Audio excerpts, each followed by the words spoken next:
Egypt के शहर Cairo का एक राजा अमराह, जो देवता यानी मौत के देवता हॉरस को बहुत मानता था, उनकी पूजा किया करता था।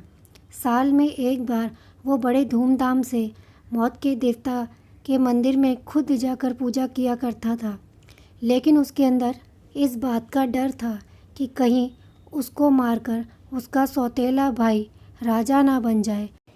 एक बार जब राजा अमराह हॉरस देवता की पूजा कर रहा था, तब उसकी पूजा से खुश होकर हॉरस देवता, मौत के देवता, उसके सामने प्रकट हुए और उससे पूछने लगे, कहो क्या चाहते हो।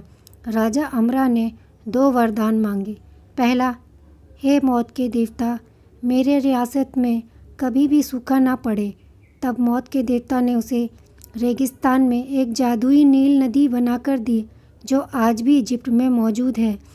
दूसरा वरदान मांगा कि मैं हमेशा अमर हो जाऊं, ताकि मेरी जगह काहिरा शहर का कोई दूसरा राजा कभी ना बने।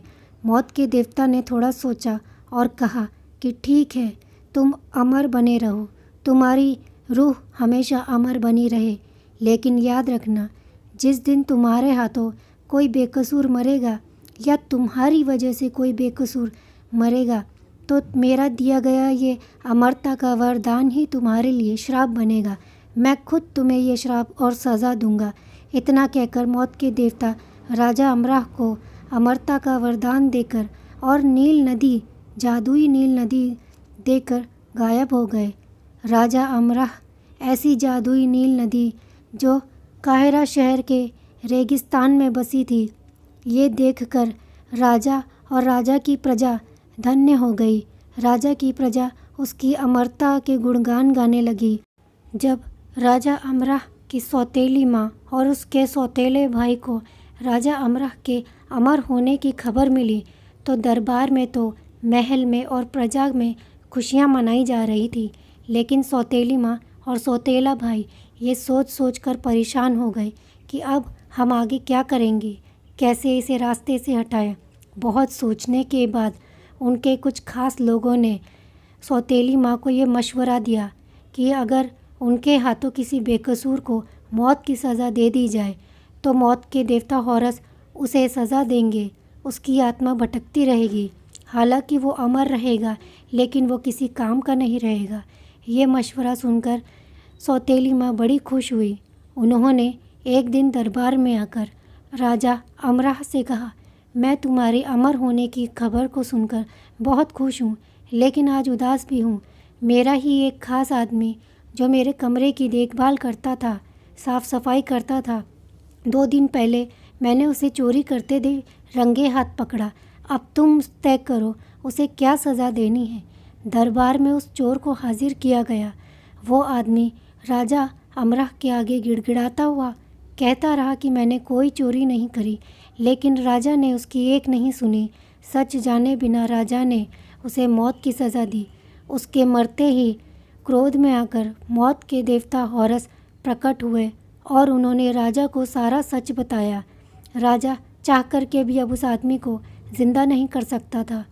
अब मौत के देवता ने क्रोध में आकर राजा अमराह को ये बद्दुआ दी कि तुम हमेशा अमर रहोगे, लेकिन कभी मुक्त नहीं हो पाओगे। ये कहकर मौत के देवता गायब हो गए।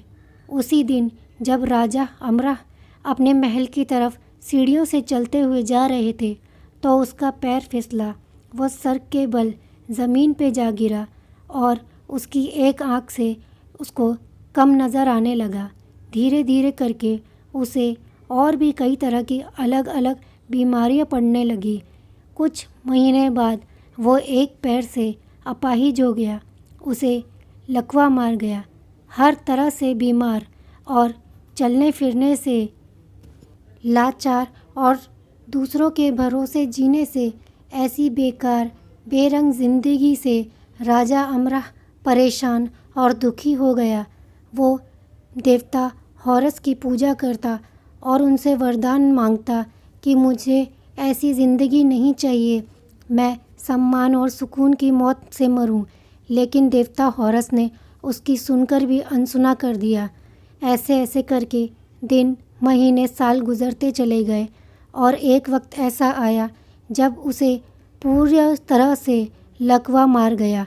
उसके हाथ पैर सब लकवाग्रस्त हो गए। वो बिस्तर पर पड़ा रहा। उसकी मौत भी तड़प तड़प कर हुई, लेकिन श्राप के कारण उसकी आत्मा भटकती रही। उसकी आत्मा उसके किले में भटकती रही और उसकी सौतेली माँ और उसका सौतेला भाई उसकी आत्मा को देख पाते थे, क्योंकि वो अमर था।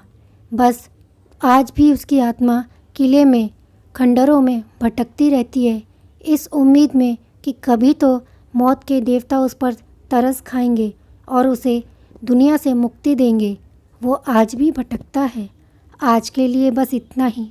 अगर आपको मेरी कहानियाँ पसंद आए तो मेरे चैनल को लाइक, शेयर और सब्सक्राइब ज़रूर करिएगा।